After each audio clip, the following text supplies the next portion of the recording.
While it's a widely known fact that obsessive-compulsive disorder is often a comorbid condition with Asperger's or high-functioning autism, another fact that is not well known is that OCD is less prominent in individuals on the spectrum than the obsessions by themselves, kind of a OD, if you will. So what we're going to do in this section is we're going to talk about obsessive thinking in the Asperger's mind, or in the mind of the individual on the high end of autism. But before we get into obsessive thinking and what can be done about it, let's first draw the distinction between obsession versus compulsion.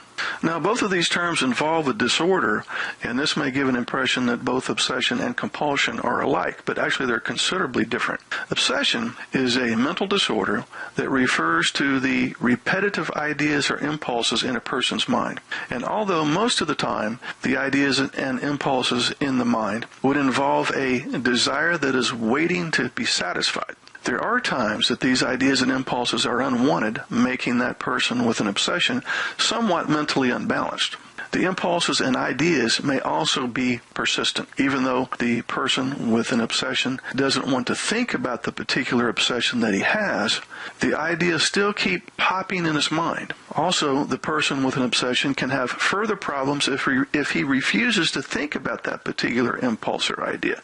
Although the individual with an obsession is busy with other sorts of things, this idea or obsession would still recur, and usually it would disrupt the thinking of the individual. On the other hand, a compulsion, even though it's also a mental disorder, has more to do with action and behavior rather than thinking. Think of compulsion as the actual task that the individual performs. So while the obsession would involve impulses or ideas, a compulsion would involve the behavior based on the obsession. The person with a compulsion repeats a particular action that she is fixated on, and this repetitive action then becomes somewhat of a daily ritual for the individual with the compulsion. The person with an obsession would be comparable to a CD in a CD player, and it keeps skipping over the same spot. If the person refuses to think about that particular obsession, he can't stop because it just keeps skipping. Furthermore, if the person would refuse to think of that particular idea or impulse, he would be further disturbed, which would also result in a much more complicated mental dilemma here. On the other hand, a compulsion would be very comparable to a machine that is programmed to do the same thing over and over again. An obsession could actually result in a compulsion. For example, an individual who has a compulsion of hand washing might also be obsessed with being clean. Now, as I stated earlier, obsessing is a lot like a CD that just keeps skipping over the same spot. But it's not just any kind of thought. It's a thought that is usually related to a past event that was relationship-oriented. It's, for example, replaying an argument with a friend in your mind, retracing your past mistakes, going back and ruminating about some of the injustices that you've had to endure, and so on. When people obsess, they overthink or ruminate about situations or life events, and these could be work-related, relationship-related, family of origin-related, and so on. Now, research has shown that obsessive thinking is associated with a variety of negative emotional states. For example, depression, anxiety, and also it's associated with a lot of negative behaviors. For example, binge drinking and binge eating. So why would obsessive thinking lead to these negative outcomes? Well, for some individuals, drinking or binge eating becomes a way to cope with life and drown out their obsessive thinking. When people obsess while they're in a depressed mood, they remember more negative things that happened to them in the past. They interpret situations in their current lives more negatively, and they are just in general more hopeless about the future. Obsessive thinking also becomes the fast track to feeling helpless. Specifically, it paralyzes your problem-solving skills. You become so preoccupied with the problem that you're unable to push past the cycle of negative thoughts. It can even turn people away. When people obsess for an extended period of time, their family members and friends become frustrated, and they may pull away their support. So why do individuals on the spectrum tend to engage in more obsessive thinking than those without any form of autism? Well, some obsessive individuals may simply have more stress and anxiety in their lives, and so they're preoccupied with that. For others, it may be an issue of cognition. Some people prone to obsess have basic problems pushing things out of consciousness once they get there. So now let's shift gears and look at how the individual on the spectrum can reduce his or her obsessive thinking. And I think it goes without saying at this point that you would want to reduce obsessive thinking since it causes so many emotional and behavioral problems. There are essentially two steps to stop or at least minimize obsessive thinking. One of the first steps would be to problem solve. People who obsess not only replay situations in their head, they also focus on abstract questions like, why do these things happen to me? Why do I have to be in this situation? What's wrong with me that I can't cope? Why do these people mistreat me? And so on. So even if they consider solving the situation, they conclude that there's nothing that I can do about it, and so they give up. And that's a mistake. A lot of adults on the spectrum and even teenagers and perhaps even some younger children have tried to fix their social relationships. They couldn't do it and they quit trying. Okay? But if you can think clearly, you'll be able to identify at least one concrete thing that you can do to overcome the problem that you're obsessing about. For example, if you're uneasy about a situation at work, then commit to calling a close friend so that the two of you can brainstorm some solutions. Okay? So that is the first thing to do.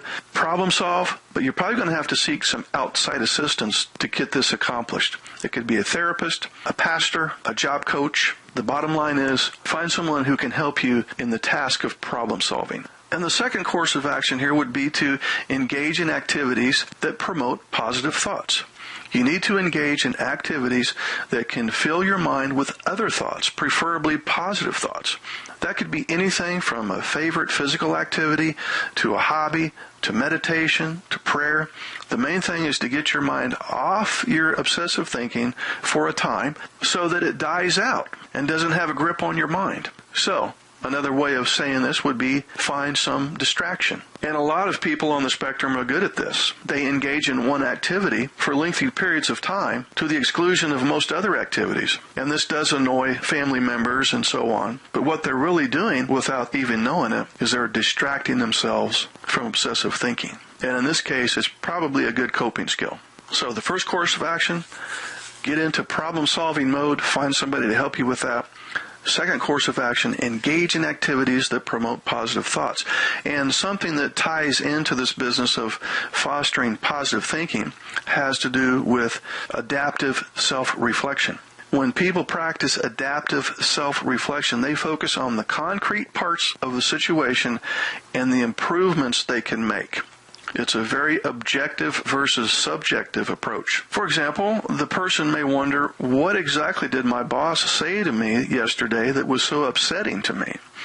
And then the individual can come up with a statement like, I could ask my boss to talk with me about how I could get a better performance evaluation, or I may talk to some of my coworkers and get their feedback on ways that I can improve and so on. So, adaptive self-reflection, it actually ties in both the promoting of positive thinking and the problem solving here, okay? So what you're doing is you're not ruminating in the sense that you're replaying this tape in your head about how you were mistreated. Let's draw the distinction between ruminating and self-reflection. Ruminating is I'm replaying a tape of a bad event, and every time I play it, I feel even worse. And even though the event maybe only happened one time, it feels like it's happened 100 times. Self-reflection, however, is I'm going to keep my thinking positive. I'm going to get in problem-solving mode. What happened, and what can I do to go back and recruit the assistance of somebody else to problem solve such that I don't repeat this mistake in the future or run into this problem with my coworker again and so on like that. In working with young adults affected by Asperger's over the years, I've noticed that a lot of these individuals tend to struggle their way through life and have adopted an attitude of learned helplessness. This phenomenon occurs when the young adult with Asperger's or high-functioning autism comes to believe that he has little or no control over his life and that whatever he does to try to change a bad situation is pointless. As a result, this discouraged individual will stay passive in the face of any unpleasant, harmful, or damaging state of affairs, even when he actually does have the ability to improve his circumstances. Hello everybody, this is Mark Hutten, and today I want to talk about learned helplessness in young adults on the autism spectrum.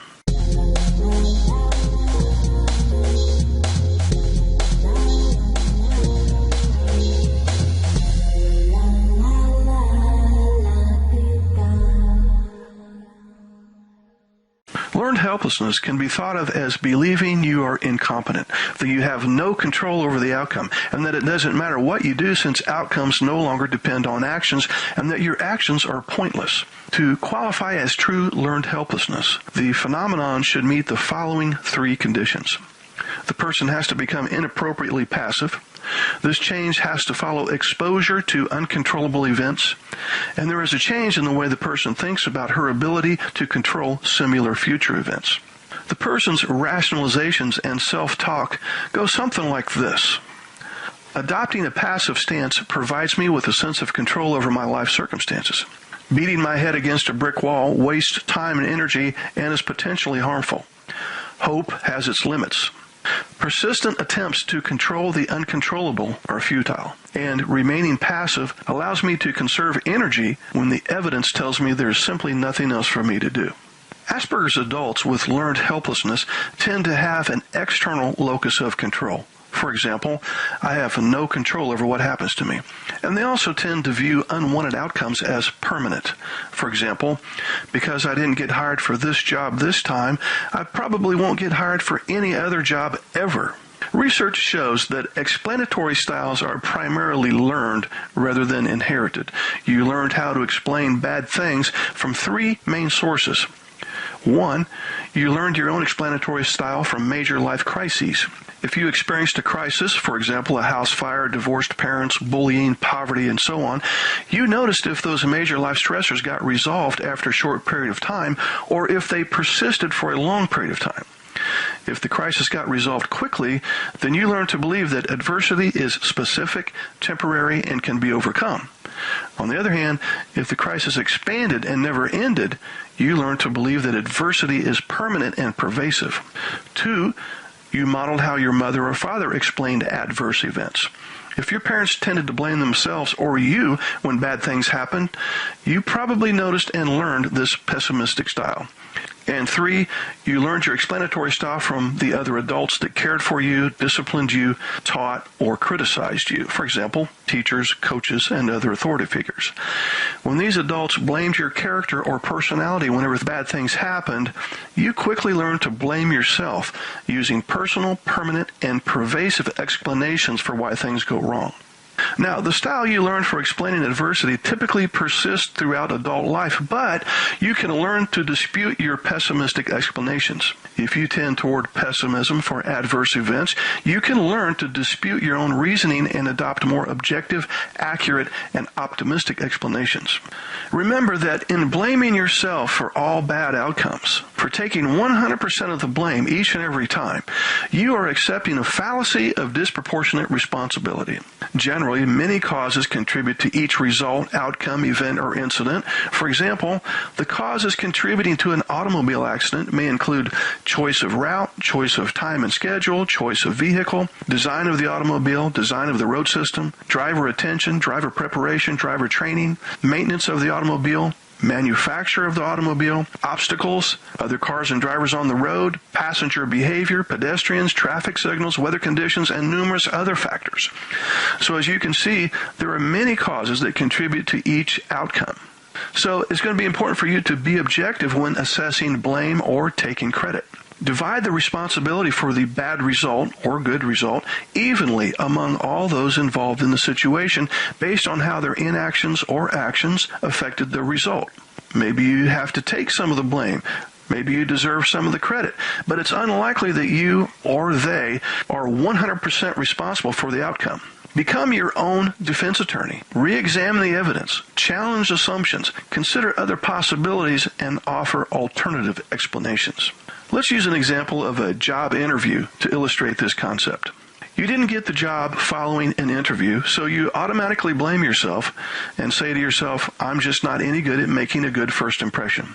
So as a result, you feel ashamed, perhaps even depressed. You certainly feel discouraged and maybe overwhelmed. Well, now is the time to recognize that you are not helpless. It's time to dispute your hasty, inaccurate, and pessimistic conclusion. What does the evidence say? Certainly you've made a good impression in your lifetime to get where you are now. You were able to make at least a few friends over the years who liked you and wanted to spend time with you. You won them over by making a good first impression.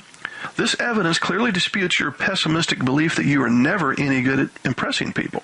What additional contributing causes are there for you not getting hired based on one job interview? Maybe you were upset about some recent problem, for example, a fight with your lover, your car broke down, or whatever. Maybe you were under unusual stress or needed extra help from a job coach. Maybe you didn't prepare adequately for the interview or just didn't get a good night's sleep the night before. Maybe the person conducting the interview was looking for someone with a specific set of skills that you simply didn't have at the time. With so many factors at work, it's inaccurate to attribute blame entirely to yourself. And it's certainly an overgeneralization to extrapolate from this one occurrence to a general, pervasive, and persistent conclusion. A more accurate explanation is that you did poorly on this particular job interview for some isolated reason. For example, poor preparation, lack of experience with interviews, fear of being underqualified for the job, and so on. This isolated problem can certainly be overcome, and there's no need to feel ashamed or helpless. So you're going to put this setback into the past, you're going to address any specific issues, and you're going to go about preparing for the next job interview. So take responsibility only for what you did and what you can change.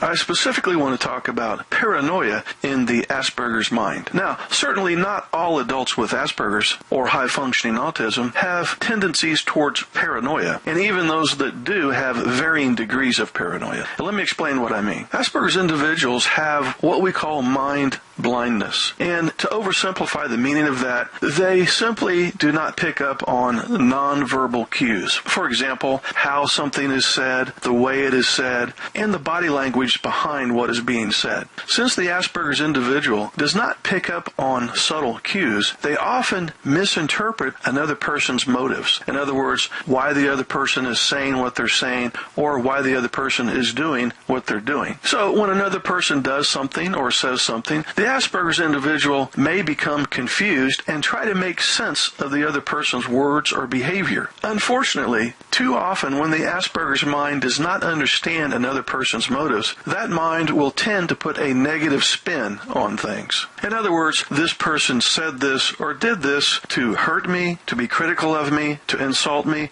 to put me down. But if the truth be known, in the vast majority of cases, the other individual who said something that was supposedly hurtful or critical didn't mean to be hurtful or critical at all. Then, all too often, the Asperger's individual, who is now making an assumption that the other person was trying to be harmful in some way, comes back with his own insults and criticisms as a way to defend himself based on perceived threats by the other individual. What can then happen in this case is the other person, whose intentions were of the best initially, now feels attacked, an unprovoked attack, and reacts with true criticism, sarcasm, or put-downs. Now the other person's behavior is not well-intentioned. He feels like he's on the receiving end of an unprovoked attack, and defending himself initiates a counterattack, which in turn affirms in the Asperger's mind that the other individual was out to get him from the start.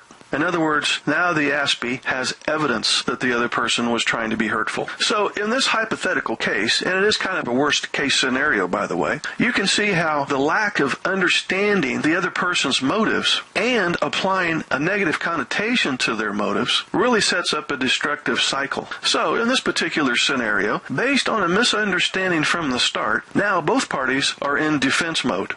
So, to summarize, the progression of things goes something like this. The other individual says something or does something that is confusing to the Asperger's individual because he didn't pick up on the true meaning behind what was being said. Then, out of a sense of confusion and misinterpretation, the Asperger's mind puts a negative spin on the other person's motives. Then, the Aspie may react based on a perceived threat, which in turn may incite the other individual to say things or do things that confirm the Asperger's mind's suspicion that that person had harmful ulterior motives to begin with. This is the true essence of a self-fulfilling prophecy that feeds further paranoia and damages future relationships. So now the question becomes, what can the Asperger's individual do to see to it that this self-fulfilling prophecy does not manifest itself? The answer is quite simple.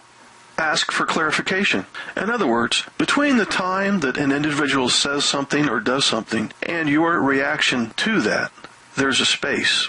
And in that space, there's an opportunity to make a good choice. And the good choice is to avoid jumping to conclusions and false assumptions and instead ask for clarification. You could say, I misunderstood what you said perhaps. Could you please clarify? Or, I'm not sure I understand why you did this. What's your reasoning behind it? And you will find that in the vast majority of cases, the other individual will be glad to fill you in on exactly what they meant or what they're doing, which totally erases any type of potential for misinterpretation. So, the message to the Asperger's individual, who may feel like he or she has an element of paranoia, depending on the situation and the relationships, is to always ask for clarification regarding another person's motives when you're not sure what they are. Easier said than done, but it sure saves a whole lot of headaches and saves you from damaging a lot of relationships, both with family and at work.